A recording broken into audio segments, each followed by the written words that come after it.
Hello, everybody. This is MC with Farty and Mad, and we're back to the World War I stream. Today is Memorial Day, all right? The day that we remember those that sacrificed here in the United States gave the ultimate sacrifice, both militarily and otherwise. Of course, everybody's concentrating this year on COVID-19, but for the most part, people are looking at this in a little bit broader sense, and it's kind of strange that for once, okay, even though there are plenty of people, quote unquote, partying and the lockdowns aren't there, it seems you get an impression this year that people have remembered at least a little bit to be a little bit more somber about what this day was intended to be. All right.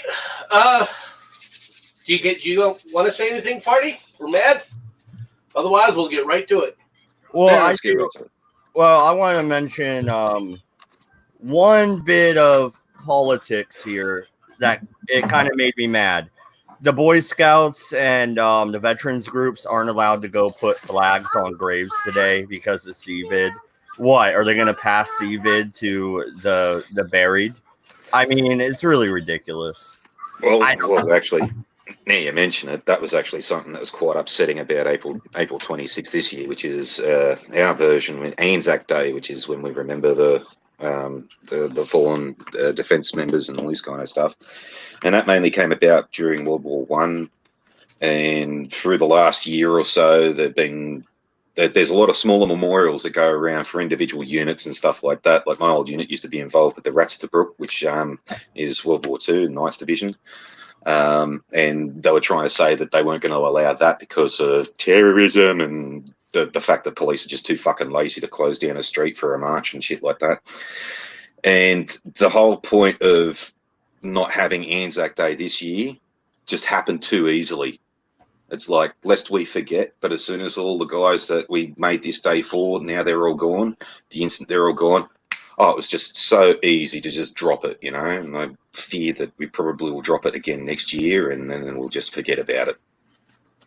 Yeah.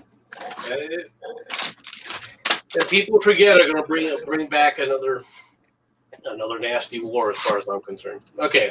Come on, China. We'll start with June. We'll start May 1st. Sevastopol is taken by the German forces. Once again, this is basically the Bolsheviks. They're concentrating in Moscow, in that area, trying to control power. Meanwhile, everything else is being left up to grabs. They have turned over, for all intents and purposes, their naval forces, which is the next part of the Black Sea Fleet, is seized by the Germans. All right, this is all part of the agreement. Agreement concluded. Go ahead. Yeah, I do have a question about the Black Sea. Isn't there no way out of that? Actually, yeah.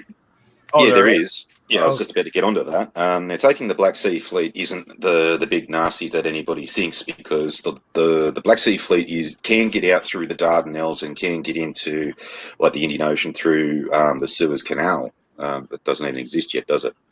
But sorry, the Suez Canal can exist at this point. All right, yeah, that's right. Yes, it does, because the Second Pacific Fleet did that. But the thing is, with the Black Sea Fleet, it's mainly a green water fleet, which basically means that it's not ocean going. So it's not like the Germans can use this anywhere outside the Dardanelles or, do commerce raiding out in the Pacific or anything like that. And a lot of these ships are pretty old, pretty decrepit. They're pre-dreadnought type ships and whatnot. So this really isn't like the big nasty that people might be assuming.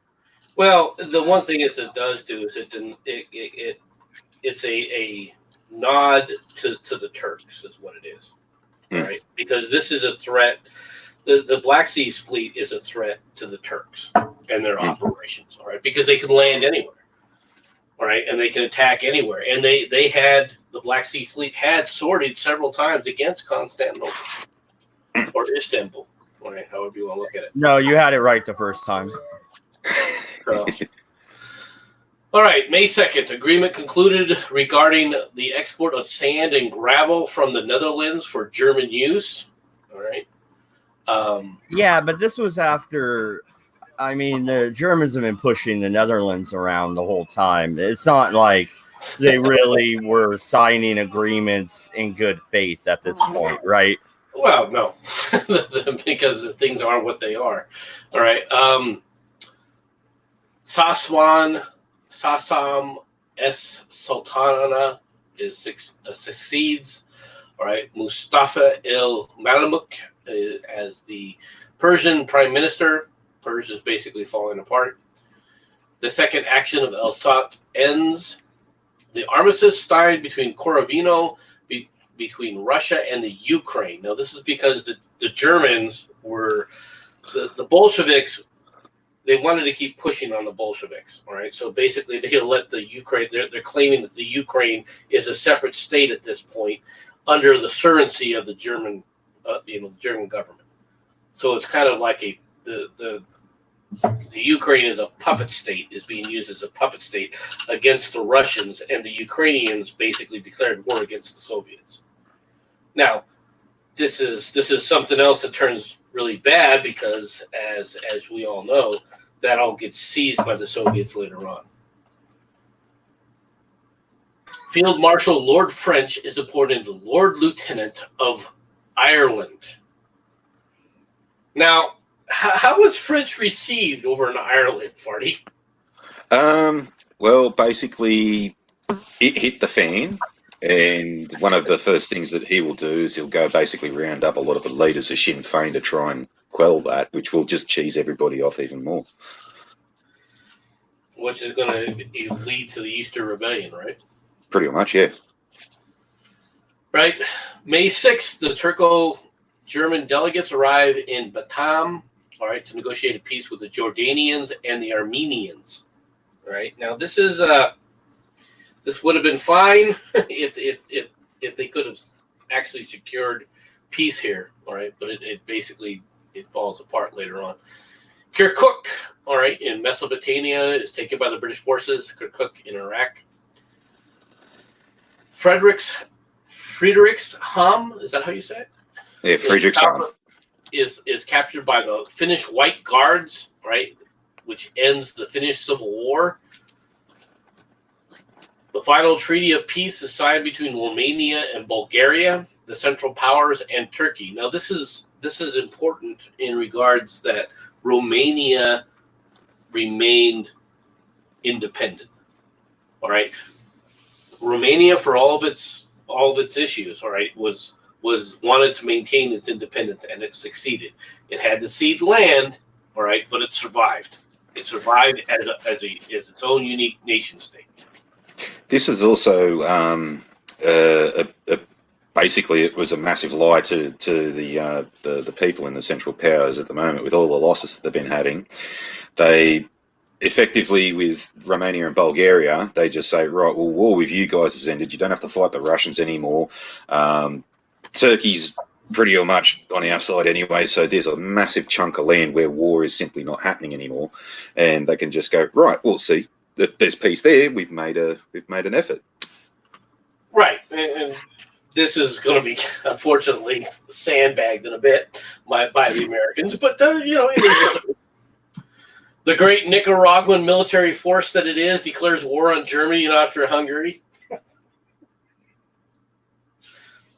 Rostov in the southern Russia is captured by the German forces. Basically, the Germans are seizing the entire Crimean Peninsula. And then we have the blocking attack on Ostland by the HMS Vindictive, sunk to block the harbor. Now, that's right here. If you notice, this is a Belgian port. All right, you can see the kind of harbor that it offers. This is actually a large area, harbor area. And what the British basically do is they pretty much sail down in here and they sink a bunch of ships in front of there, including some of their older warships, all right, so that the Germans can't sail out of it. Yeah, this answers the question. What do you do with ships that are completely outdated and all this kind of stuff in a time of war? Use them as blockade ships, and it's rather fortunate that they used the HMS Vindictive for such a vindictive act. I mean, It is, and of course, raising a ship and pulling a ship out of the way is not something that's not a very quick operation. So even it can take days and months and weeks, weeks and months to clear something like this, and that's if you're not getting harassed because you know what the British are doing. They're sailing along the coast, and every now and then lobbing a shell or two in there. Right? And a lot of these will just basically sit there until the end of the war, anyways. Yeah. Minister Ustomovich is proclaimed president of the Ukraine, and General. I'm not even going to attempt to pronounce that name, or it remains. Skoropadsky. Thank Skoropadsky. you. Skoropadsky. Okay. Joint Trade Commission of the Entente Powers is formed in Holland. Dr. De Silva de Paz is elected the Portuguese president. All right. Peace treaty is signed in Berlin between Finland and Turkey. Now, I don't think that this was significant, really. All right, with the exception that this is a prelude to, Finland basically saying, "Okay, we're going to agree to whatever demands Germany's handing them." Right.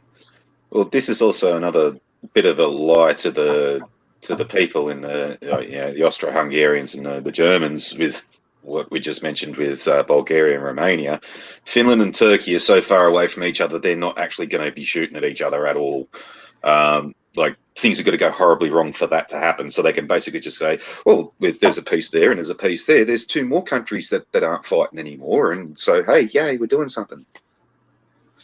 Right. The Waffenbund, or military treaty, is signed between Germany and Austria-Hungary. Basically, this is the German military takes over the Austro-Hungarian Empire. Mm-hmm. For all intents and purposes, this is the end of the Austro-Hungarian Empire as far as the military goes. It basically subordinates the entire Austro-Hungarian military directly under the German leadership. This is also the point where they basically split into Austria and Hungary as separate nations. I mean, it is what it is before. Yeah, that's another good point. But as far as the forces go, German leadership is essential, but at the same time, okay, this more or less spells, no matter how this war would have turned out, it spelled the end of the Austro-Hungarian Empire. All right, then you have the naval raid, the Italian naval raid on Pula Harbor, okay, in the Adriatic. Now,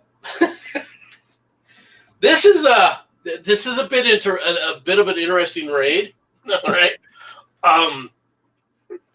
the Italians have decided to attempt to harass the Austro-Hungarians, their fleets, with fast, small, like little torpedo boats. They've created little torpedo boats, right?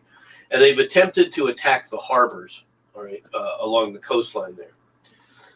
And of course, to prevent that, the Austro-Hungarians have put up a boom system, so these fast little ships can't get in. Well, the Italians say, well, okay, well then we'll use something different. We'll bring in this. Okay? We'll bring in the Italian naval tank, all right, to go over the top of these booms, all right, so that they can get inside the harbor and launch some torpedoes. So they attempt to do this. Now, this would have been okay, except for the Austro-Hungarians kind of knew about this.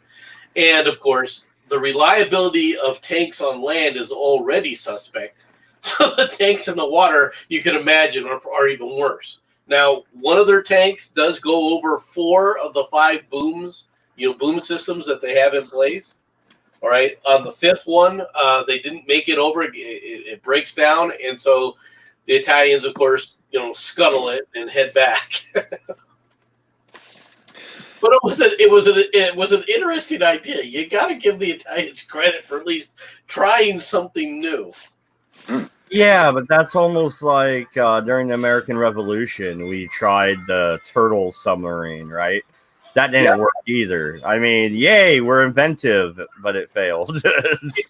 Well, that is true. It was inventive. That's you got to give it. But you got to give the Italians credit; they're at least trying, right? Yeah, They're trying well, to do something.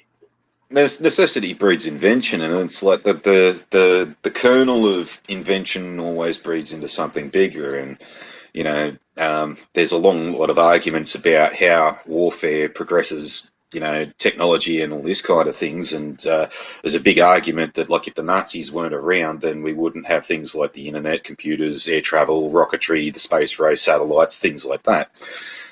So there has to be that first person to say, hey, hang on, what if we get into a little bubble underwater and then try and steer it around? And now we've got nuclear capable submarines and things like that. So if that fella didn't try that silly idea way back when, we wouldn't have half the stuff that we do now. But just back onto the military treaty between Germany and Austro-Hungary and the basic dissolving of the Austro-Hungarian Empire, which is a question that people sort of bring up a lot and, take the piss out of the British for, like, oh, empire, ha, ha, ha, ha, ha. Yeah, there are ways that, like, this is usually the way that empires end up ending, and that is because empires are very expensive, very time-consuming, sort of, manpower-consuming things that you need to have a lot of upkeep for. You don't just sort of take over a country and go, right, pay me taxes, and then sit back in an armchair for the next 50 years. You've still got to actually have naval forces, which is the reason why the Royal Navy was so large. It was so as that it could maintain all of these different empires around the world. And this went the same thing with the Germans and the Hungarians and various other countries, and like the French, who did have elements around the world that they claimed as part of their empires. And this is where we got such a huge, like, naval force during this war, through various countries and things like that. Mainly it was so as they could just basically keep upkeep on their empires. And when Austro-Hungary loses some of their empires, some other countries will come along and try and claim them, like Italy will. Unfortunately for Italy, they didn't have the financial backing to maintain their empires at all, which is where they started off in World War II on the back foot. But this is a perfect example of how an empire can simply be around one day and dissolve the next. Is they'll go to a very expensive war like the Great War, and they'll lose, and all of a sudden, oh, well, we don't even have the money to maintain our own country, let alone our empires. So this is where a lot of countries and insider empires end up getting their independence and freedom and whatnot. And the similar thing will happen to the British Empire during World War II, simply because the war was that financially intensive, and they basically said, all right, okay, who wants your independence? And you can be independent. If you want to stay in the Commonwealth, by all means, we'd love your taxes. Well, the other aspect of that is with the Austro-Hungarian empires, it was under decline for a long time. It had its heyday was right prior to the Turkish expansion, for all intents and purposes, and once the Turkish, the Ottoman Turks in the 1400s, breached Constantinople and then started seizing those territories, right? It was always a pushback to try and push them back. But these people now, who had lived for hundreds of years under various different rulers, no longer had a lot in common with, the empires from the previous empires. And as a result, with the rise of nationalism, okay, you have people saying, look, we speak the same language, we should be together, but you don't speak our language, you shouldn't be telling us what to do. That's exactly right. And then that's pretty much what happened with French Indochina just after World War II. During World War II, the Japanese had taken over French Indochina and basically booted the French out.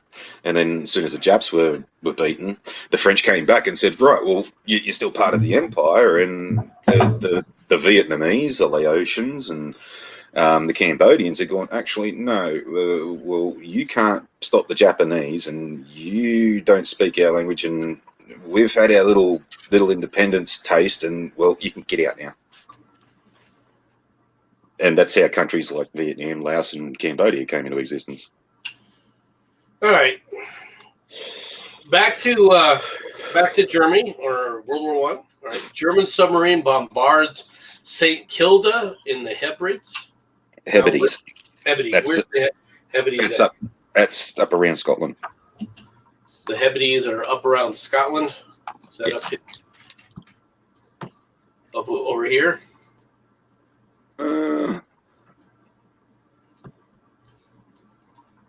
It's not these islands because Scapa Flow is part of this, right? Oh, shit, it's too early in the morning to ask me geography. I know it is a bunch of islands. And it's something around the north of Scotland. Okay, so it is in this area around here? Okay. All right. The agreement between the Entente power or the Entente, the Entente powers, Japan and China against German penetration in the Far East announced. SBC de la Paz, Portuguese Prime Minister, resigns. Agreement is signed at Peking between China and Japan. Now, during all this time period, remember, we were talking about the offensives. These are the German offensives going on, all right, that they're fighting over during this time frame, all right? Up through here, up and through here. These are still taking place, all right? These offensives are still taking place, all right? So people are fighting and dying, all right? Just so people understand, all right, that these offensives, the St. Michael's offensive, all right, has taken place and has taken a lot of this territory, but they're still fighting all along these lines. So people are dying in droves, all right. It's just that they're starting to run out of steam and they're being blunted, and now you're seeing attack and counterattack, the standard things. So they made their push, but they weren't able to break through. And isn't that kind of their last big offensive of the war? Well, it's their last big offensive because what they're trying to do is before the Americans can land enough forces to tell, they're trying to break through and win the war. The United States has not been. You forget that when the United States said that we'll go to war, the first thing they did is, there were troops that were landing. All right, but to be honest, they weren't that many initially, and then it takes a long time to ship 200,000, 300,000 men across an ocean. All right, this is a bit longer time frame from the way it was before. You know, it's not like today we can put troops anywhere in the world within 24 hours. That's all true. Well.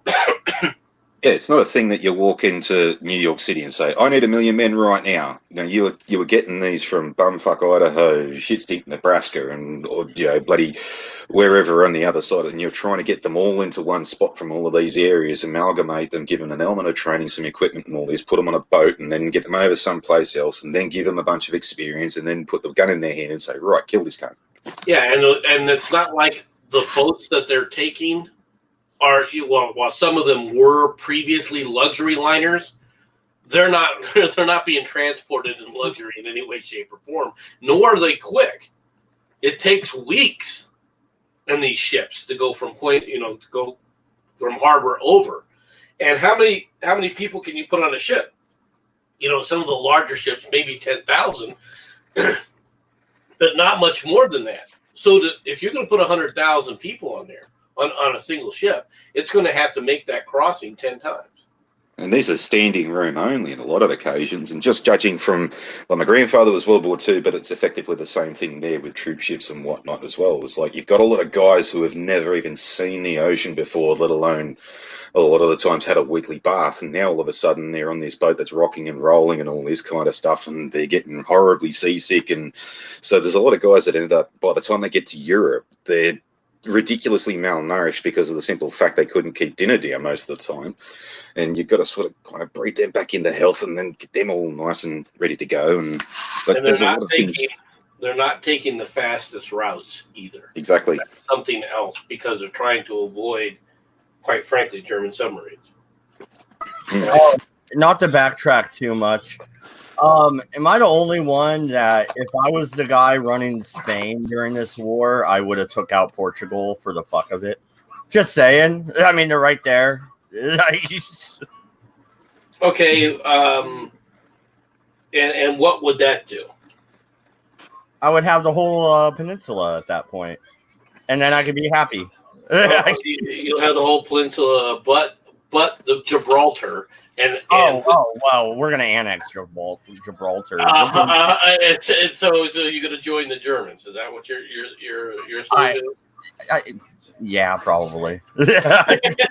You'd be surprised how much of a hard on the British have for Gibraltar. I mean, they have fought wars for it before, and Spain usually loses. So.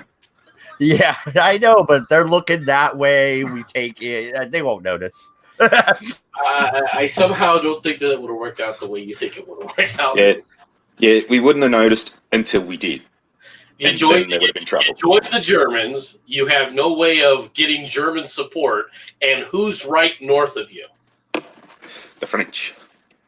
Yeah, but the French are a little bit busy For the moment.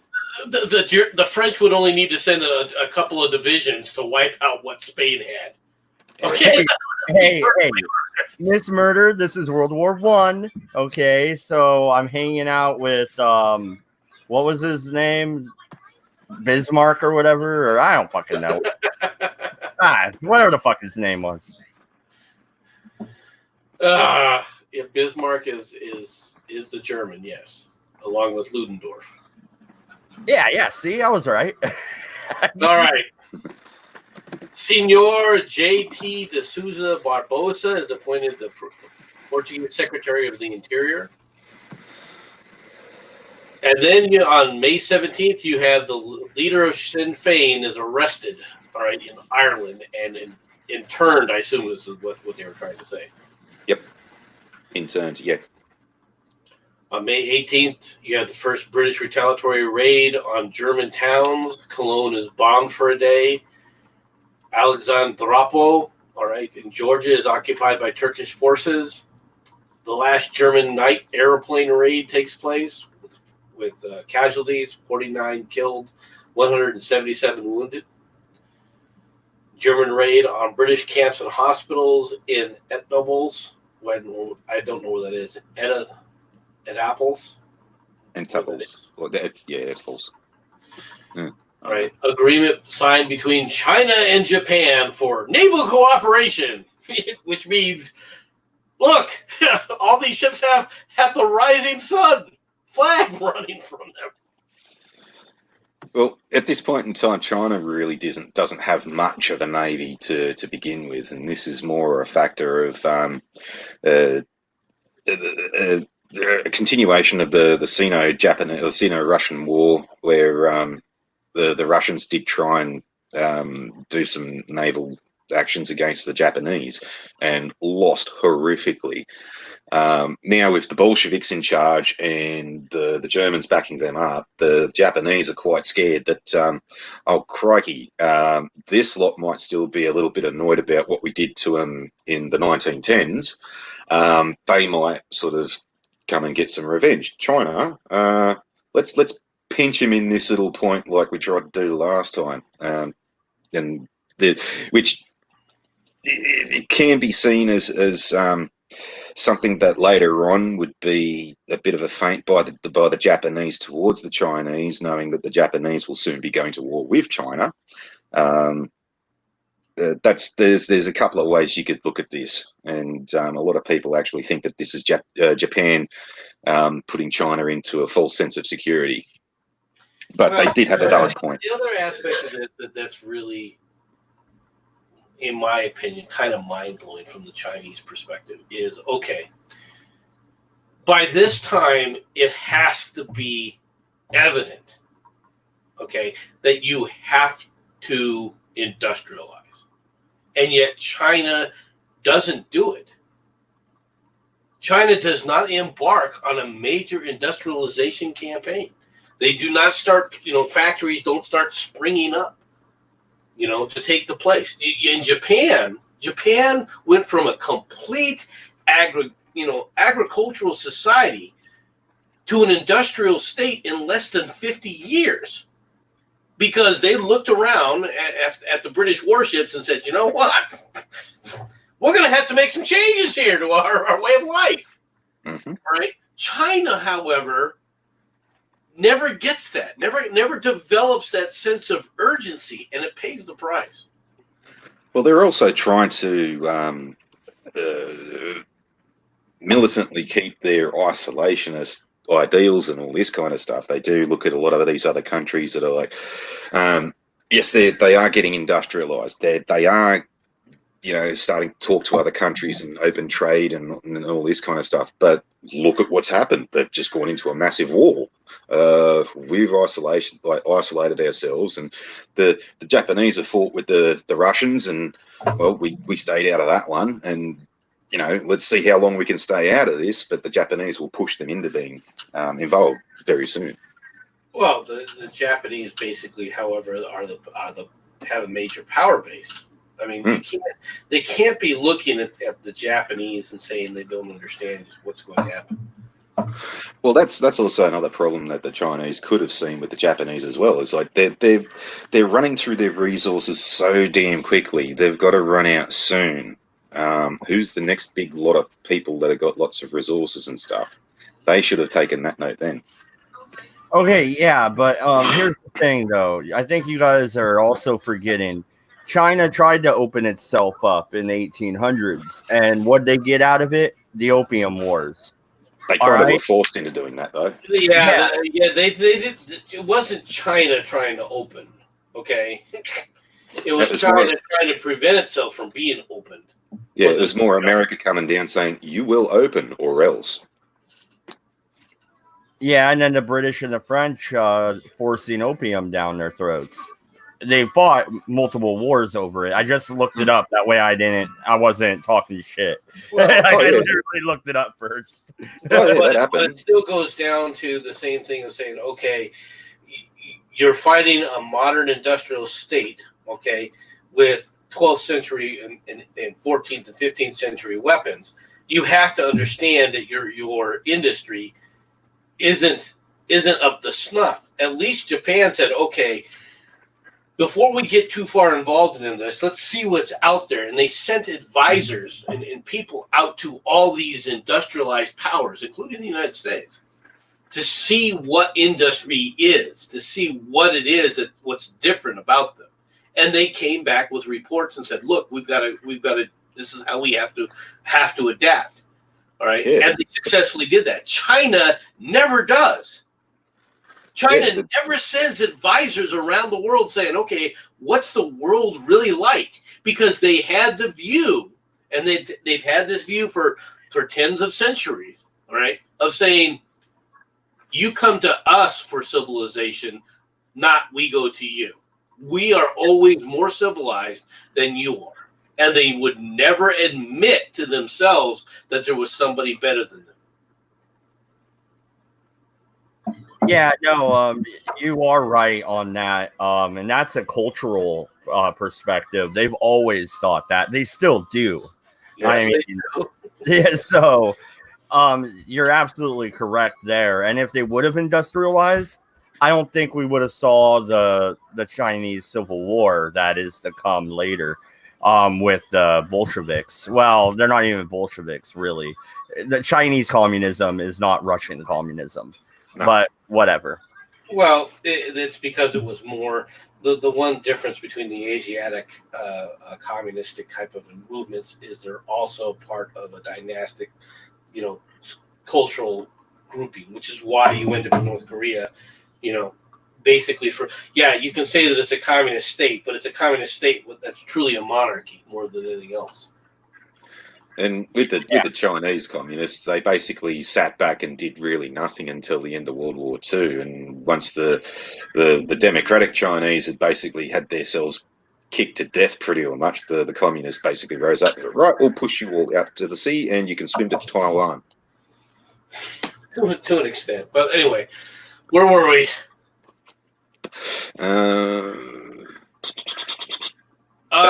Costa Rica. Costa Rica. The powerhouse declares war on Germany. All right, so Then we have Kirkuk is evacuated by British forces. General F.C. Poole lands at Murmansk to organize the North Russian Expeditionary Force. And this is the start of the White Russian Revolution. Have a guess, boys and girls, with a name like FC, what his nickname was. I'm only kidding. Are we at the part where the Americans just join and kick the ass? No, we're not quite there yet, Dougie. The British government published accounts of the Irish-German plots. Now, these were real plots, though. Yes. You can't deny this. All right, the Germans were supplying the Irish Republican Army and Sinn Féin. Yeah, well, this is a result of the arrest and detention of the Sinn Féin leaders. Why did we do that? This just seems like more British imperialist kind of rhetoric with the Irish, and the British were like, no, the Germans were actually selling these guys guns, and these guys actually seeked out the Germans, and effectively that's siding with the enemy in a time of war, which is basically treason. So these guys are pretty treasonous towards the realm. But they're not even in the realm. Shh. But the Germans were pushing to try and get the rebellion kicked off long before. I mean, from the very start, they had been trying to get the Irish to rebel. Okay, but I have a question here. All right. Was it the Irish Republican Army being sympathetic towards the Germans, or the enemy of my enemy is my friend? A bit of both. It is a bit of both. The enemy of my enemy is my friend, so we'll go look to them, and they are supplying us with weapons. Groovy. And what the Germans did see it as was basically another front. And if we can get the Irish to kick up in Ireland, maybe they might do something across the estuary. They might be able to do some fifth columnist work inside of the United Kingdom, things of that nature. And that is in partial what the Irish Republican Army were looking at doing. I mean, they did it afterwards with car bombings and things like that in later years. But with the Irish in general, you did have some loyalists to Ireland, you had some monarchists, and then you had some people who were sort of fairly neutral, just wanted to be left alone and grow their potatoes and whatnot. And this did bring up a major sort of three-way demographic inside of Ireland itself. So there was a lot of infighting in amongst themselves, where you got the people who just wanted to sit and grow their potatoes were seen from both sides as, no, you really have to pick a side, and if you don't pick a side, you're just as bad as the other bloke. You had the loyalists to the monarchy who did volunteer and were sent off to go and fight in World War One, and when they returned home, they were basically crapped on by the rest of the Irish, because how dare you go and traitor yourself to the Queen and or the King and all this kind of stuff. And a lot of those guys couldn't actually admit to their service during World War One, unfortunately, for a great many years. And then you had the loyalists in Ireland, who were definitely treating everybody else like crap in their own in basically just because they you're not with us, so you're against us. And they were definitely looking at, well, okay, they're in trouble at the moment, let's see how much more trouble we can make ourselves. And what's even more is the people, the soldiers returning from World War One and being, like you said, ostracized by the populace. Well, how would you react to that? Okay, you want to ostracize me? Well, screw you. And they formed, what was it, the Black Corps? Or, I can't remember. All right, which was basically the police force. All right, to try and put down the Irish Rebellion, which, of course, they were these are people that were hardened on the battlefields of World War One. Okay, do you think they really gave a shit when they kicked the crap out of anybody? No. And that's another interesting little thing there too, is because for a great deal of time, the Irish police were treated pretty much the same as Special Forces soldiers. Like, you couldn't really take photos of them without blacking their faces out and things like that. They were put in a level of security where you'd think that they were spies or something like that, which effectively they were. If you have a look at one side of the argument, where they're spying for the king, and their families were. There's a great tradition with the Irish that if you side with the bad guys, well then we'll hit your family, not just you. So their families are under threat, and if you're friends with them, you're under threat. If you just happen to be in the wrong spot and standing next to the bloke, you could be seen as one of them. That was one way that the Irish Republican Army tried to get rid of British rule and the British, affiliated policing and things like that, which only just led to more British troops being deployed to help these guys out. And more brutality being utilized on all sides. Okay, the Trans-Caucasian federal government, all right, is dissolved. This was an attempt to create like its own little mini government with the Ukraine and the Caucasus groups. Georgia declares itself independent and forms a national government. Armenia National Council assumes charge of Armenian affairs. The Tatar National Council proclaimed establishment of the Republic of Azerbaijan. The Battle of Ansay, or the Third Battle of Ansay, and Operation Blucher York begins. That is in this area here. All right, in this attempted push. Once again, the gains that you see initially are very good, but they peter out. Now, one of the more interesting things that happens here, all right, is there is a British soldier who is killed named Charles Derry, or Derry, Derry, or EY. Derry. And, well, Derry, he dies, but there's confusion on the front, and the government thinks that he's just wounded, all right, and has been sent home. So then they begin looking for him to say, okay, obviously he hasn't reported back. Why hasn't he reported back? All right, at which point the widow is like, what the hell are you talking about? You said he was dead. Oh, did we? All right, so they go back. Yeah, he's dead. And then the wife goes, okay, he was supposed to be decorated. Where are all his medals? And this goes back and forth with this poor family trying to get what they're owed from their dead soldier, all right, during this battle. I mean, it just shows you the kind of what they're dealing with. No one's really, even this late in the war, the confusion created by the mass casualties and so forth is just beyond, it's beyond recognition. It's really beyond anything that we even expect today. Well, it's funny you actually mentioned that, because we've made mention of people being killed and left on the battlefield for a great deal of time due to the sheer simple no man's land aspect of it and all this kind of stuff. And the reason why there's tombs of the unknown soldier and things that exist of those lines is simply because, well, once those bodies had fallen on the battlefield, there was very little chance in a lot of cases that you can get them out. And the battles did continue on a lot more, and just through normal decomposition and things like that, or just the place being chewed up by artillery, there literally was very, very little left of a lot of people. And there were a couple of instances where men had realised this and had somehow finagled to get themselves away from the front lines as these instances occurred, have made their ways back to civilization and just simply disappeared in amongst the crowd.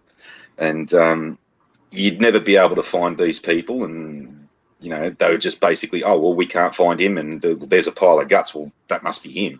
The identification and all that kind of stuff was extremely difficult at the time. And even if you had DNA testing, and this is where I sort of think, that they dig up some remains and they can do DNA testing nowadays. I'm sort of a bit dubious as to their results, because that one dude could have been 15 over the span of, say, 5 years. Yeah. Yeah. Unfortunately, there's a lot of truth to that. DNA transferred like that, though, generally they'll do it from bones. And well, that's the thing. You can find a pile of bones and just pick up a finger and go, right, well, this pile of bones might be belonging to this finger, but that finger could have been from some dude who got blown up 10 feet away and his finger just happened to land there. That's a possibility, right? But generally, they try to use skulls. That's at least you know if you got a skull, it isn't somebody else's teeth embedded in it, you know.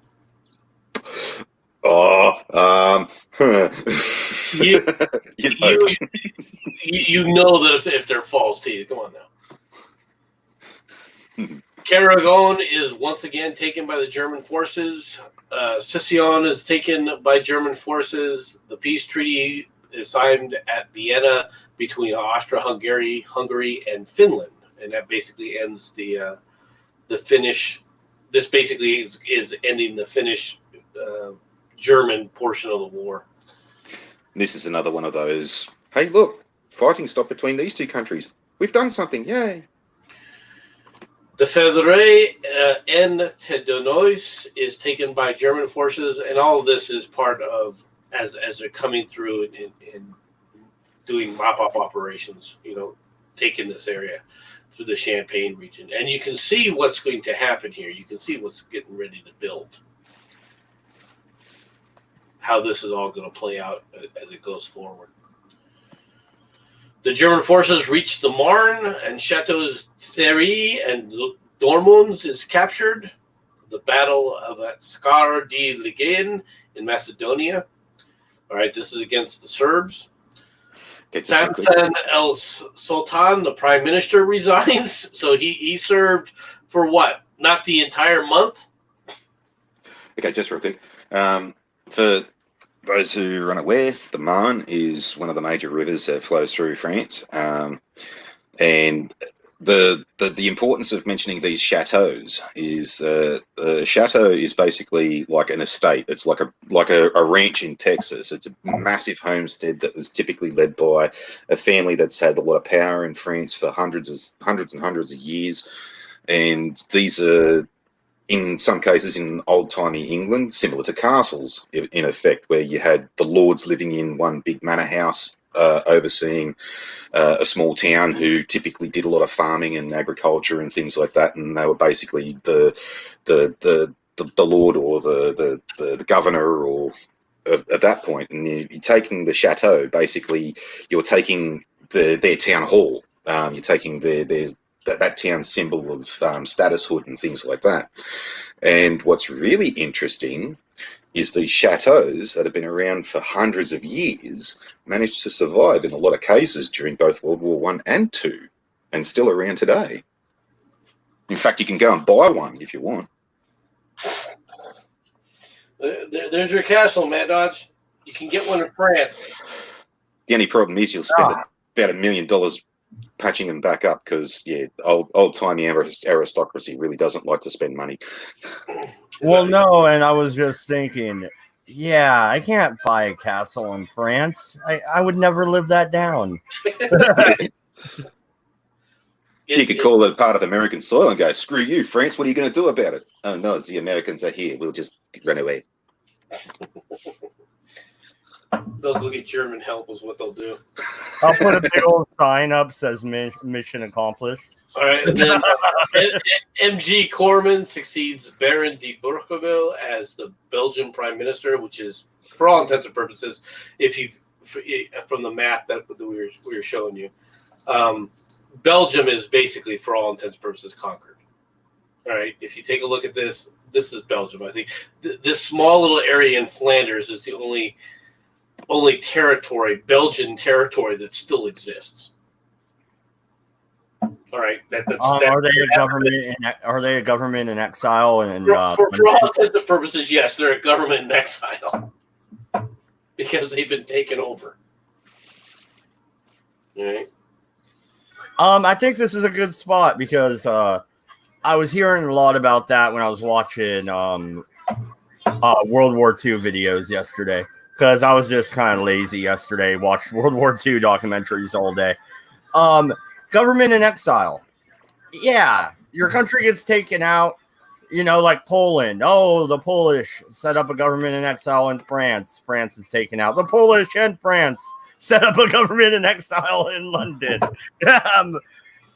Why? Is it just, hey guys, rebel? I mean, what's the point?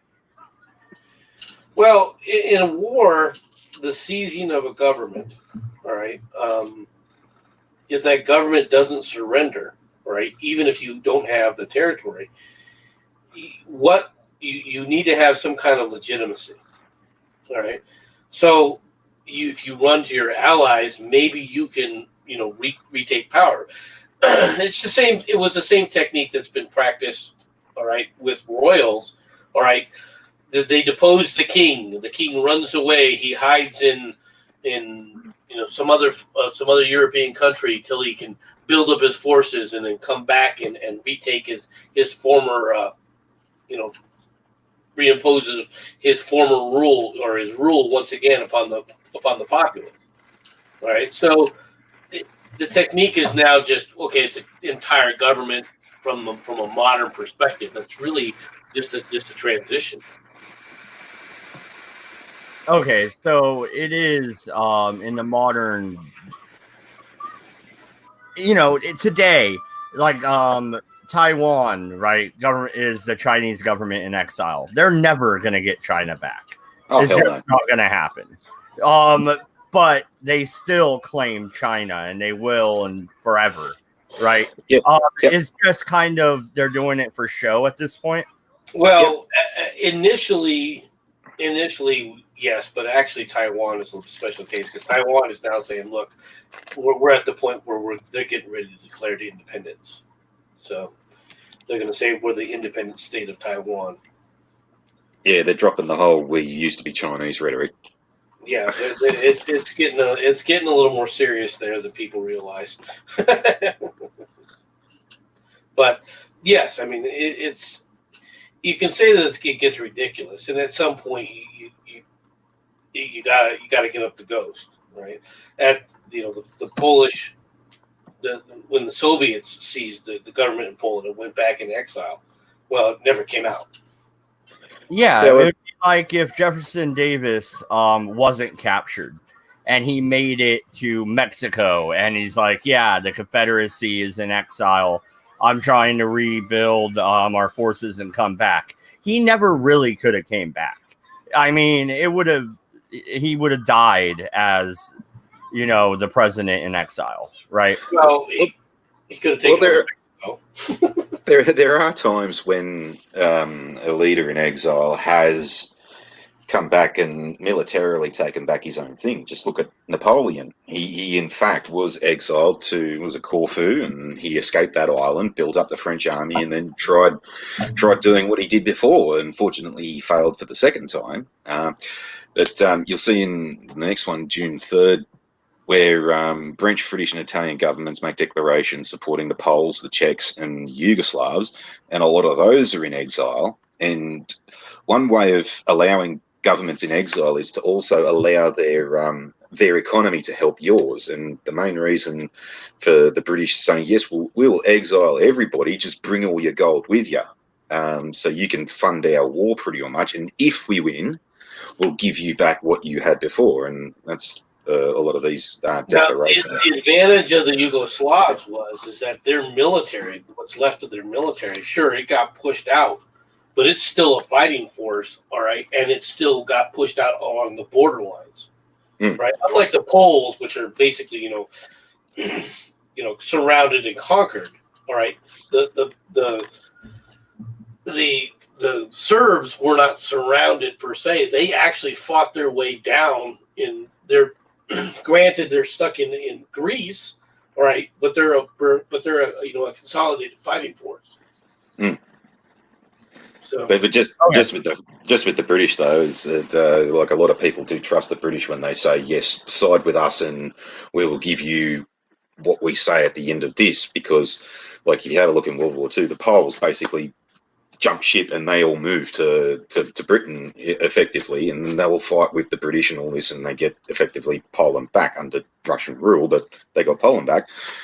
Same with the French. It's like why you had the Vichy French, where they've gone, bugger this, we'll go to England, we'll continue to fight from there, and then hopefully the British will get us France back, and then we'll have free France again. So it's a lot more believable when the British do it. When a lot of other countries do it, it usually just means you get annexed. Yeah, but I do want to point out, the British stubbed their toe pretty bad when it came to the Arabic states. They had made promises that they had no intention of ever doing. So the British can talk out the other side of their face as well. Oh yeah, but it was never our intention to the whole Middle East was supposed to be just another chunk of the empire after this, whether anyone liked it or not. Well, I mean, the world was changing. What did the world need? The world needed oil, and whether you like it, to say that the British didn't live up to their agreements, for the most part, you could say that that's true to an extent, but overall, they did. Right? They allowed King Saud to take over. Yeah. They allowed Shaft, Lawrence of Arabia, or whatever the fuck his name was. Well, they let him make a lot of claims and gave him a lot of false information, all right, so that he could take to a lot of the Arab states as a whole and say the Arabs as a whole will be free, which that quite frankly was nonsense. Well, more to the point, it was mainly that the British government wanted to align with people like, say, people like Nasser, for example, who's leader of Egypt, and he was pro-British, where they'd already told a lot of the tribes outside of Cairo that, like, oh no, you're going to be leader of your own little thing, and we will recognize you as your own little leader. Oh, now you're actually inside of Egypt. You're actually under this guy. We'll listen to him. So if you want to talk to us, you got to go through this guy, and then we'll just ignore you. The same thing happened a lot with with the Middle East, where Palestine, Iraq, Lebanon, those kinds of countries, they were an amalgamation of a bunch of tribes who were fighting against each other in their own little turf for many hundreds of years, and they've gone up to all the leaders there and say, right, you're going to be the leader of this new place called Lebanon, and then they'll go to the next village and say, you're going to be the leader of this new place called Lebanon, and so forth and so forth and so forth, and then they'll just turn around and say, right, all these people we told you were leaders, no, you've got to talk to this guy, and then we'll ignore you. Same thing happened in Iraq. That was a pro-British state until it was in the 1960s, I think it was, and that started to change. In Saudi Arabia, same thing there too. It was a whole bunch of these small little tiny villages that had their own little turf, and they talked them up by saying, no, you're going to be this great leader of Arabia. Oh, really? All right, yes, no worries, I'll fight with you. Now you just got to be nice to this guy here because you're going to be his leader one day, so if you want to be his leader, you've got to be nice to him now so he doesn't kick up a stink. So all these people fell for that little rhetoric, and they go, by the way, now we're dealing with a lot of different tribal elements, all right, and a lot of promises were made for each one, and none of them, when you look at it, there was no way that they were ever going to. Hell no. And then effectively after World War One, they basically said, oh, all those little tribes there, I said you guys were going to be leader. No, King Al-Saud, go see him, and then we'll ignore you. No, you don't have the firepower to represent yourselves in comparison to King Al-Saud, so why should we listen to you? Yeah. What are you going to do? No, I wasn't trying to slander the British or nothing. Go ahead, Farty. Oh, no. I mean, that's exactly how it happened. It's duplicitous the way they went about it, all right, in a lot of ways. But at the same time, it was pragmatic, but it was realpolitik as well. Yeah, no. We don't make no bones about it. Yes, we absolutely screwed them over. And even T. Lawrence was near friggin' suicidal when it happened because, how badly they screwed him over. Because he literally did go in there with the whole thing of, no, we want to make all of these alliances and all this kind of stuff. And he was more allied with the Arabs than what he was with Britain by the end of it because of the loyalty that they showed to him. And all of the efforts that they made, he was very, very proud of just that aspect of it alone. And then when the British screwed him over, he was just like, "What, you dirty rotten bastards? What the?" He really kicked up a stink, and they basically damn near drew him to suicide because of it. No, absolutely, we fucked them over. Oh yeah, no, you guys can continue if you want. I just wanted to bring that up because I don't know how much we're going to touch on that whole situation after the war, because I think we're moving on to the American Revolution next. But I wanted it brought up at some point, and I figured, why not now? Oh, we should do a complete special on T. Lawrence by all on its own. Because that's a huge little story. It'll take up a whole episode. It's not as huge as you think. I mean, it was played up in the press. That's something else. T.E. Lawrence's effects are, well, you can look at it and say, wow, look at what he did, but at the same time, what he did was basically a type of guerrilla action that tied down the forces, the main forces of the Turks. Right. However, if you look at the mainstream, Commonwealth forces that were involved, because there was not very much. There was only a couple of Australians and one British unit that was going through that end of the Middle East. We basically wouldn't have been able to move if it wasn't for the Arabs. Yeah, I'm not discounting that, but by the same token, what the Arabs were actually fighting were hit and run tactics. Right, much more. They were not utilizing the press played up T.E. Lawrence more than he actually was able to succeed. Is what I'm trying to say. Right, the effect of the overall effect was good. All right. The fact that he did create the peninsula, all right, is a positive for T.E. Lawrence. But the idea of a Pan-Arabism, the problem with the idea of Pan-Arabism is what you're dealing with right now. Okay, Pan-Arabism sounds really freaking good. A state that's Arabic. Well, that's all well and good for people that speak, generally the same language and they're Arabs. But they're they're not even a 12th century culture. They're like a 5th, BC culture. They are small little nomadic nomadic groups. All right, that you're dealing with. All right, and you're handing them modern weaponry. And you're saying, okay, we'll give you supplies and we'll let you go wild, and we'll give you gold, which gives you prestige, and we'll let you go wild. But the idea of a nation state called, Arabs, the Arab nation state, it just didn't exist. And that's why you end up today. There is no Arab nation state. The closest actual national state, if you really want to look at it, all right, that's really a core national state, is Iran, is the former Persian state. Yeah. The rest of them, they're still Arabic. What about Saudi Arabia? No. I mean, they have very, very draconian laws. Like, it's illegal to fucking drink there, but all the higher ups drink. Like, that shit's fucked up. But they are pretty unified, are they not? Well, not exactly. You see, Saudi Arabia has a lot of infighting and terrorism and stuff like that in amongst their borders. They just don't really like to talk about it all that much. But it does effectively devolve down to, right, well, it's not just tribal things, it's also religious sects and stuff like that. So you got Sunni, Shia, Alawati, Christian, Coptic, and a bunch of others, and they're all fucking hating each other. Just the Sunnis and the Shia, for example. That realistically all boils down to, it wasn't something that Muhammad said. It was something that someone next to Muhammad said, and the Sunnis reckon it was one bloke, and the Shia reckon it's another bloke. That's effectively their argument. I think what it is, if I remember correctly, I might be wrong.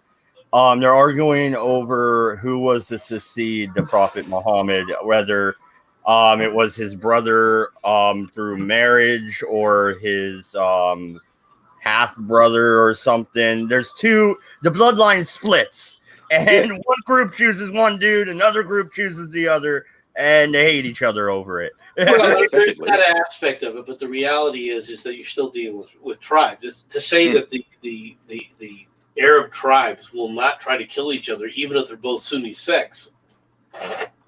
Yeah, well, there's infighting within the Sunnis, and there's infighting with the Shia as well. Like you got Kurdish Shia who fucking Iraqi Shia hate because they're Kurds. You know, they wash people from the north. But the Kurds though aren't Arabs. Okay, let's be honest, because they don't speak Arabic. They're not Arabs. They're not Bedouins. They have nothing in common with the Bedouins. They're Kurds, and they are who they are. Okay, they're kind of badasses, aren't they? Haven't they been fighting a personal war for fucking 50 years or something? They're mean, all right? They were suppressed by the Turks. Why the Turks didn't just say, you know what? Screw you guys. We'll give you the Kurds. You can all deal with the results. I mean, they could have blessed the world with the Kurds, and it would have been an evil blessing. They kind of did with the Balkans. They said, right, we'll give the Kurds most of Albania. Here, Serbia, how do you like that? We fucking don't. Yeah, anyway, let's get back to this. Let's get back to World War I. The British Marines land at Perchenga in northern Russia. The Don Cossacks declare independence. The British Independent Air Force in France is constituted under the tactical command of Major General Sir H.M. Trenchard. What I like is the first followers of Muhammad were converted Jews. Hey, yeah, don't tell them that. I don't think they read that part of the book. Okay. The Battle of Anses, Azne, however you say it, ends. The Dutch hospital ship, the Koning Regent, is sunk by a mine. General Guillemot, Allied Commander-in-Chief in Sri Lanka, is recalled to Paris. Right, this is basically the Serbian. They're trying to help the Serbians in exile. The British forces land at Kem in northern Russia. Omsk in Siberia is occupied by the Czechoslovak forces. Right, in Siberia, Omsk. Where the hell is that? Yeah, a long way from Czechoslovakia.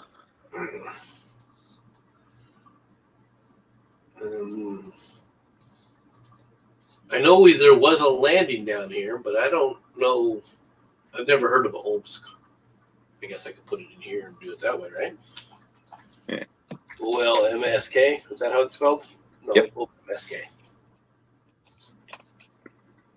Let's see where this is at.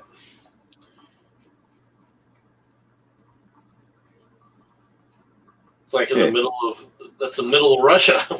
Yeah, it's a long way from Czechoslovakia. Czechoslovakia is over here. I'm not sure how the Czechs got all the way over here, aside from they're probably with the Germans when they're taking the Ukrainians and some of those other areas. Yeah, I think you'll find that that's sort of kind of Germany chopping up Russia a bit ahead of time. And it's like, well, okay, you can have this bit if you just leave us alone. Oh, really? How are we going to get there? Your problem, not ours.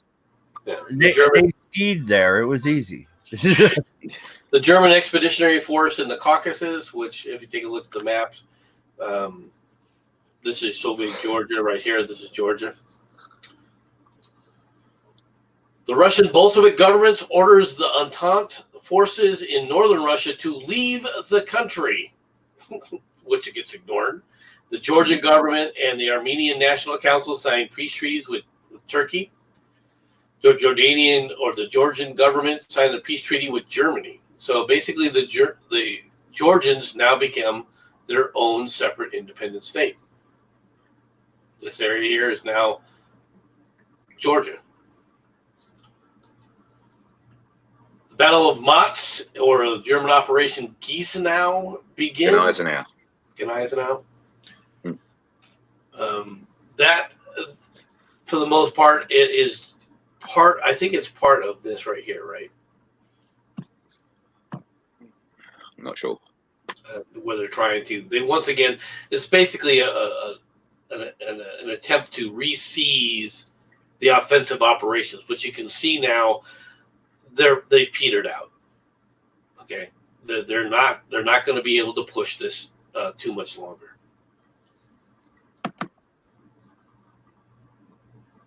Well, as the assault starts to lose steam, are they able to dig in and keep what they've gained, or are they going to be pushed back to the original starting point? No, eventually they're going to start getting pushed back, all right, because that is the extent of where they're at. They're going to get pushed back, but it hasn't happened yet. It was for shortly after this. The Allies will start making offensives in return. So, right. Well, as the American troops start coming to the forefront, you will see there's a series of offensives that will begin, mainly led by the British and the Americans.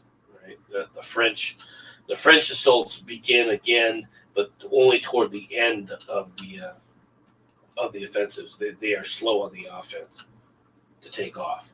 And the reason for that is because they're still trying to, Pétain is still reconstituting the French forces into a fighting force again, rather than just into a defensive line. Well, yeah, didn't I thought in one of the past episodes there was a point where the French pretty much said we're not going up and over again. Yep. We're just not doing it. Fuck you. Yeah, this next one's an interesting little thing. I made mention of the weird things that happen in war and stuff like that, and how, whilst everyone's trying to kill each other, there are still people talking and whatnot. And the first sitting of the Anglo-German Conference at The Hague on prisoners of war.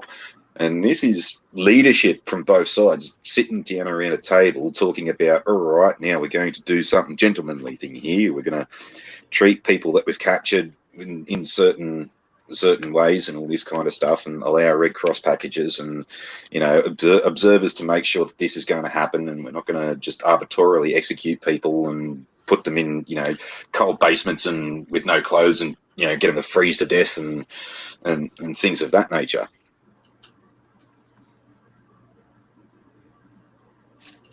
It is interesting. Well, this is the precursor of the Geneva Conventions that come up later. Yeah, but isn't it also the fact that they still have this illusion of the noble war, even though this has been a meat grinder? Yep. Yeah.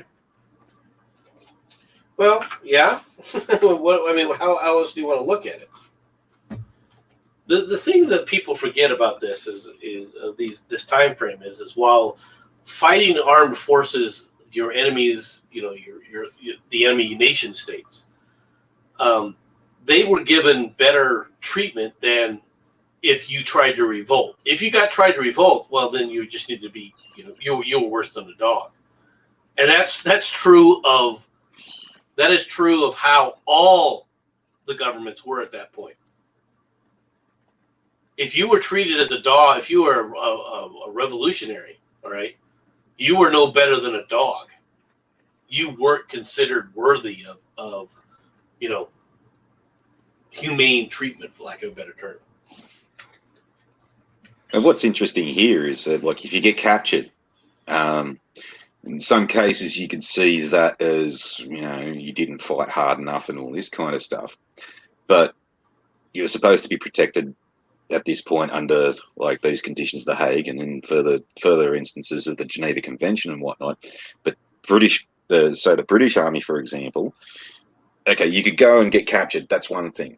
But if you just refuse to fight, whoa, that means we're going to line you up and shoot you. So, we didn't treat our own people as well as like we were supposed to have been treating prisoners of war. Yeah. Well, yeah, and we kind of brushed over it in the Civil War series, but there was forced marches.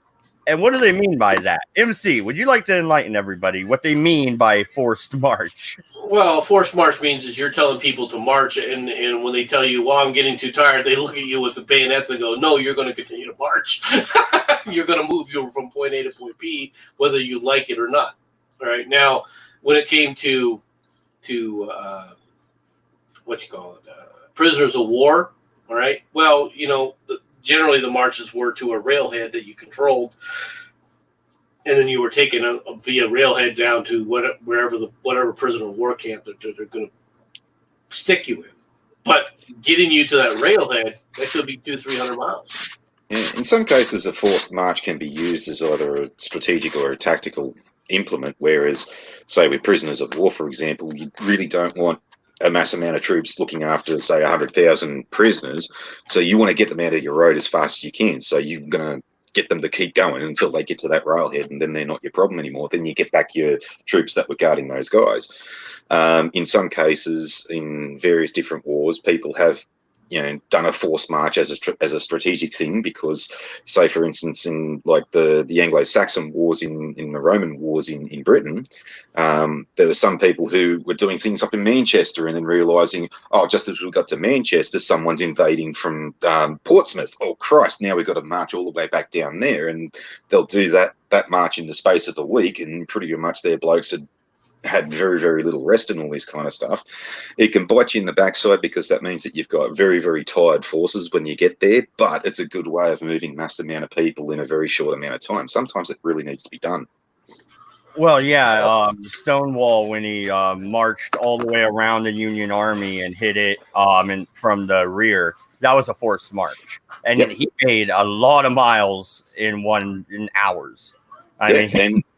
And you'd find that the bloke on the other side probably thought, well, if they just marched at a normal pace, they would take X amount of days and we don't have to worry about them until there. And then the next thing you know, 2 days before they're supposed to get there, it's like, who are these guys over there? Oh, crap, they're there already.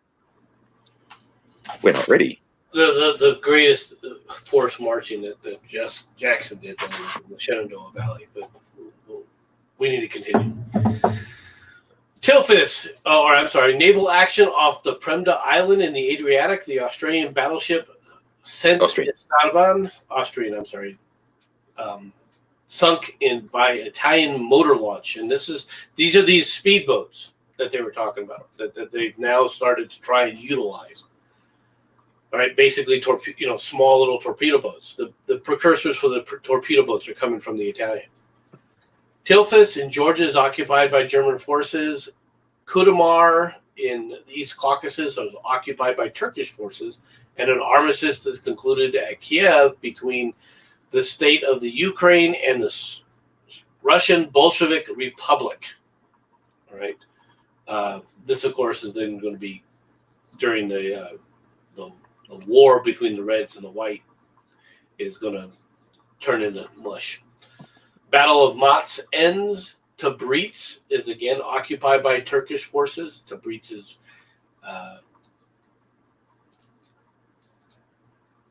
over in here, in this area.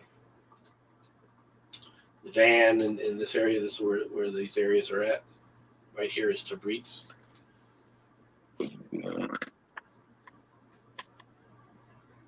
Battle of Piave begins, and General Goudomont is appointed governor of Paris. Right? Now, I believe the Battle of Piave is that's up here, though, isn't it? Isn't that part of this force here in this area? Do you want me to do the battleship name in the next one? Sure. Well, okay, before you do that, though. Okay, that poor bastard that is appointed governor of Paris.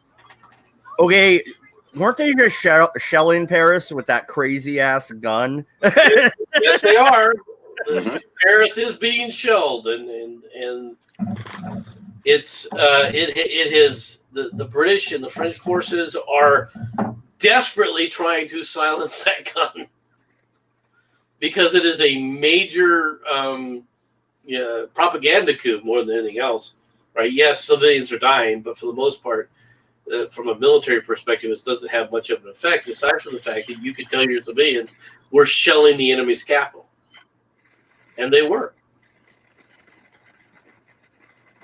I know London in World War II had the subway system, or the tube, as they call it, to hunker down in. What did they go down into the catacombs in Paris when they were being shelled? Where would they hide? You wouldn't even know it was coming in. This is not like, okay, we see them coming, we can blow sirens and get people underground. And remember, this is like a gun that's only firing one round every couple of hours or so. So, and it's not really being effectively targeted at anything in specific. So yeah, once it blows up, it's been fired, and then you're just sort of kind of in a case of, oh, well, we've got about 2 hours before the next one shows up. Okay, the Russian battleship Svobodnaya Rossiya is destroyed in the Black Sea to avoid surrendering to the Germans. So basically, the Germans, they're scuttling their own ship to prevent its seizure. All right, according to the treaties. General Franchet d'Espre is appointed commander-in-chief of the Allied forces in Sri Lanka. Once again, this is where the Allied forces are basically the remnants of the Serbians. Major Radislav, a Bulgarian premier, resigns. All right, Manilov is appointed premier and foreign minister. Sassam S. Sultan is reappointed prime minister. So the guy last week or last month who took over and then resigned is now taking over again in Persia. Dr. Ernst Ritter von Ceder, all right, the Austrian premier, resigns. The BEF forces Syrian and Elope join the North Russian Expeditionary Force at Murmansk. They are actually pulling forces from France and moving them to Russia. Mm-hmm. Now, this is not how large are these forces? These forces are not massive, right? Well, there's at least a division or two. So yeah, you've got quite a few regiments in that. All right, the Battle of Kiev ends. The British hospital ship Landover Castle is sunk by a submarine off of the Irish coast. What was a British hospital ship doing off the Irish coast? Depends that on out of the way? Sort of depends on what side of the Irish coast it is, because there's there's a port in between Ireland and Britain, which I can't remember, so it could be coming up that estuary. But yeah, hospital ships don't typically, in that time, stay at the battlefield. They're not hospital ships like we think today. They don't have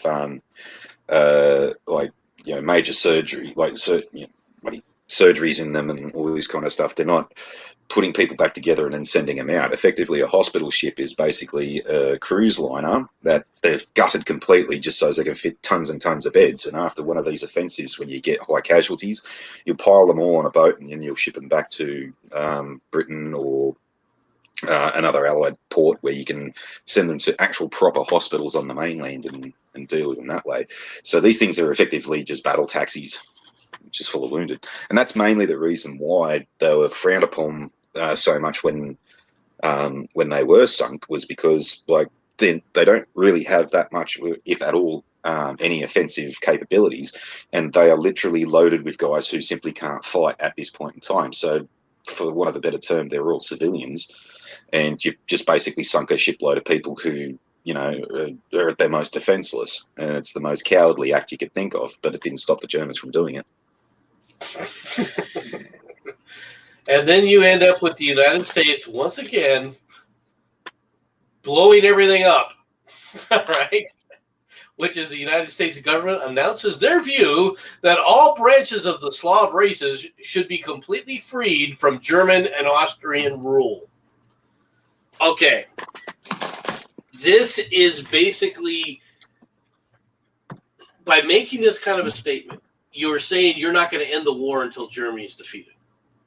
You are putting down, you're not giving Germany any kind of leeway to end the friggin' war.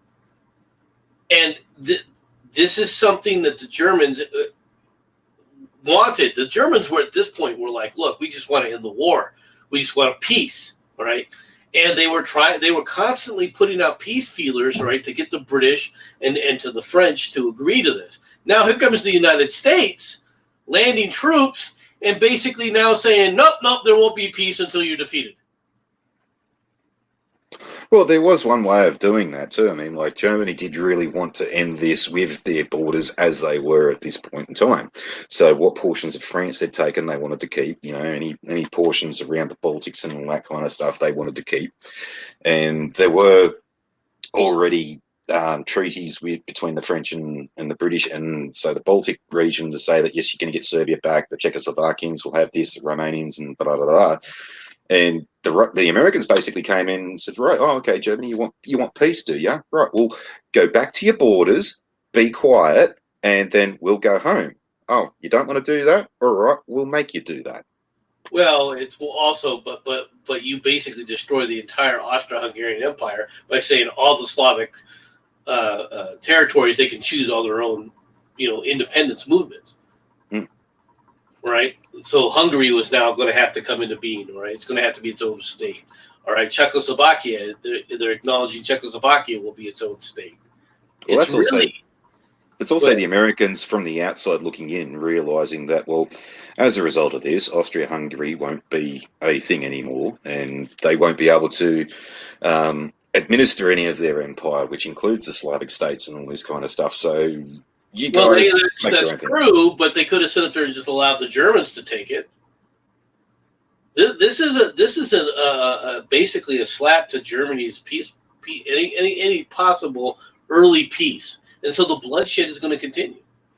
Well, also too, you could look at it like this. I mean, like America's rhetoric of people being free and freedoms and all this kind of stuff would look at the agreement that the Austrians and the Germans had just made, where the Austrians basically are now seceding to the Germans, as now, oh, okay, Austria is now being oppressed by Germany, so nope, they can have their freedoms. Germany, stop it. Okay. First contingent of United States troops arrive in Italy. The Merman Railway from Murmansk to Sorica, right, is seized by the Allied forces. This basically cut the supplies to that area. All right, from the Soviets. The Merman Soviets decide to support the Entente against the Bolshevik government. The treaty is signed between the Czechoslovaks and Italy, which Italy recognizes Czechoslovak Council and their jurisdiction over the nationals. Basically, Czechoslovakia is now being approved by the Allies or the Entente governments. And that ends June. So that wraps up these 2 months of the war, and the great offensives of the Germans have petered out. And from this point on, the Germans are going to be on the defensive for the rest of the war. Yeah, it's almost like it reminds me of the Battle of the Bulge so much too, because it's kind of the last gasp of German fight, and then it's just not enough. Pretty much. This is the rest of it.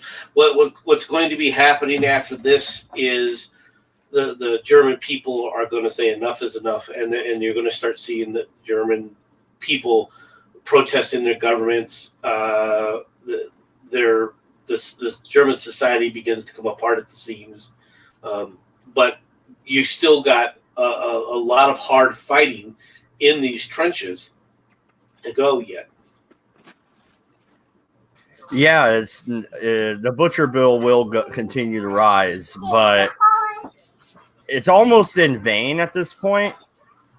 Too bad they were too belligerent to see that.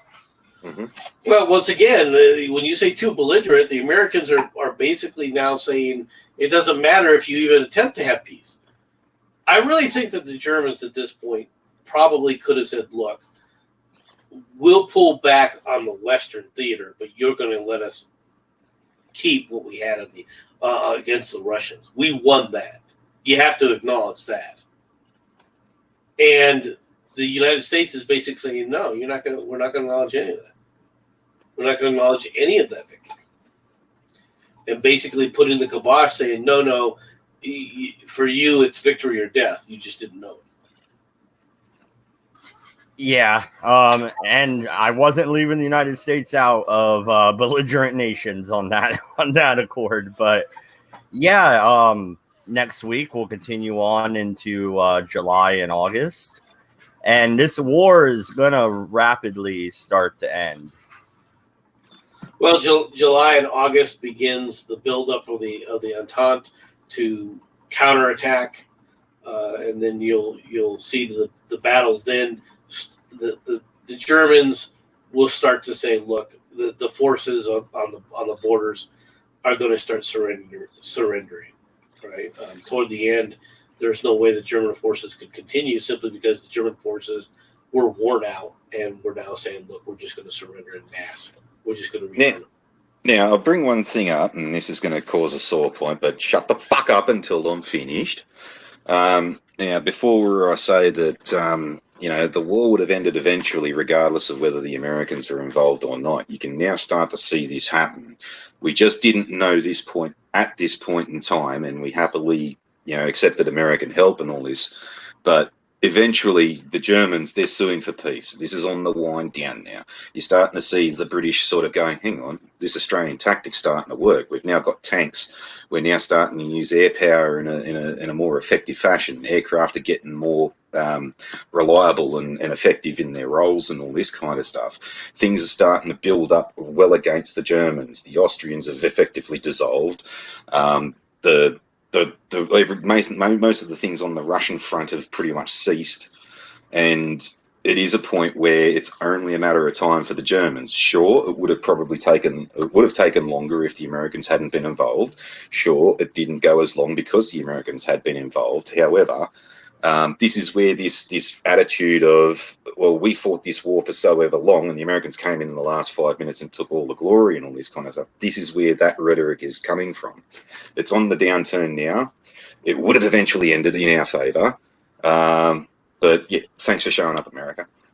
Well, yeah, but you're ignoring the fact that we fed the entire British war machine as well. Well, that's true too.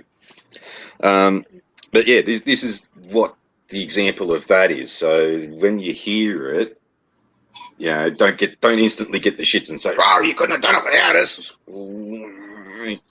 It's true, but the way it went, yeah, true. But we would have eventually got there. You have more of a case, right, in World War I than you do in World War II. Well, that there too, where I could say that MacArthur got his ass kicked out of Southeast Asia with the might of the United States Marine Corps and the Navy behind him. Yet we stopped the Japs and turned them around in Papua New Guinea with 2 reserve units. Okay, that was after you set up there, surrendered Singapore and everything else. We didn't surrender. The fucking Pongs surrendered. The fucking British surrendered. We wanted to keep fighting. Just like in the Western Desert with Rommel. Everyone was getting their asses kicked by Rommel until they came up against the Australian 9th Division, and then fucking we kicked his ass and turned him back. We held Tobruk, Well, eventually you surrendered it, though. No. You held on to it for a long time, but Tobruk eventually surrendered. No. Uh-huh. Well, yeah, it did. Tobruk eventually surrendered to the Germans.